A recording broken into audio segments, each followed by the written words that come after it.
Универзитетот Свети Кирил и Методи денеска свечено ги пречека бруцошите по повод првиот академски час. Со тој и официјално започна академската 2024-2025 година. Ректорката Билјана Ангелова им порача на студентите дека ги очекува пат исполнет со можности и предизвици, но дека секој нареден нивен чекор кој ќе го направат ќе биде клучен за нивниот академски и животен успех. По тој повод со мене е Билјана Ангелова, која ќе ја прашам.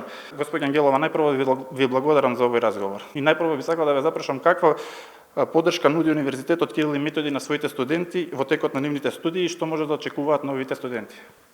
Благодарам. Универзитетот Кирил и Методи континуирано работи на своето подобрување. Студентите ни се на прво место. Тие ни се најважни.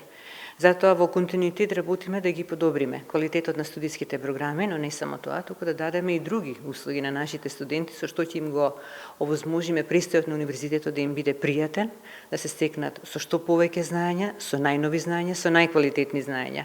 Оваа година почнавме со неколку процеси. Го почнавме процесот на управување со квалитет, така што во оваа фаза интензивно работиме на ревизија на студиските програми со цел да ги утврдиме нашите слабости и да можеме да се подобриме за наредната академска година. Работиме на дигитализација, така што од оваа година студентите ќе почнат електронски да користат пријавување на испити, заверка на семестри и други електронски услуги, електронско плаќање и така натаму. Во текот на наредната година најголем дел од сите студентски сервиси ќе бидат во дигитална форма. Оно што е исто така важно на нашите студенти, им нудиме кариерно советување, се грижиме за нивните кариери, што значи правиме баланс меѓу она што значи академско знаење, ние сакаме да им ги пружиме најквалитетните академски знаења, но истовремено и да им пружиме други меки вештини, па затоа континуирано еве сега работиме на еден меѓународен проект со кој што ќе им обезбедиме предприемничка поддршка, односно едукација за предприемништво, а како и за други меки вештини кои што ќе им бидат потребни при нивниот преод од универзитетите кон нивните работни средини. Кажете ми како рангирањето на УКИМ на меѓународните листи како QS World University Rankings in Time Higher Education влијае врз угледот на универзитетот и какви чекори се преземаат за подобрување на позициите? Рангот на универзитетот на сите ви е добро познат. Она што е новина во рангирањето е дека во текот на август месец УКИМ се најде на редовната листа, на QS листата, која што е најреспектабилна и најпрепознатлива во Европа.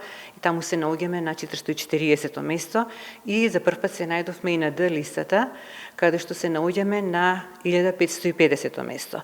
Како пазарот на трудот ги диктира современите академски програми на УКИМ и кои се приоритетните области за студии во насока на обезбедување подобри можности за вработување на дипломираните студенти за да ги задржиме младите дома? Приоритетите секогаш се менуваат. Од година во година потребите на пазарот на трудот се менуваат. ЮКИМ мора да ги следи тие промени за да одговори на пазарот на трудот. Наша примерна задача е да создадеме човечки капитал за пазарот на трудот, за нашата економија. Затоа континуирано работиме на осовременување и прилагодување на студиските програми на потребите на пазарот на трудот. Спрегата меѓу универзитетот и бизнес заедницата постоела, но мора уште повеќе да се зајакнува за да можеме да лиферуваме кадри кои што ќе бидат вработливи не само на македонскиот пазар, туку и пошироко. Она што јас можам да кажам е нашите студенти, она што го добиваат на УКИМ, она што е најквалитетното на УКИМ, тоа е најквалитетното знаење што може да се добие во нашата држава и затоа нашите студенти се и највреднувани на пазарот на трудот во Македонија, а кога ќе излезат надвор од границите од Македонија, УКИМ е разпознатлив, нашите дипломи се разпознатливи и нашите студенти напредуваат исто така како и сите други европски или студенти од други делови на светот. Господин Ангелова, ја ви благодарам за овој разговор. Тоа беше ректорот на Универзитетот Свети Кирил и Методи Билјана Ангелова, повод првиот академски час на студентите.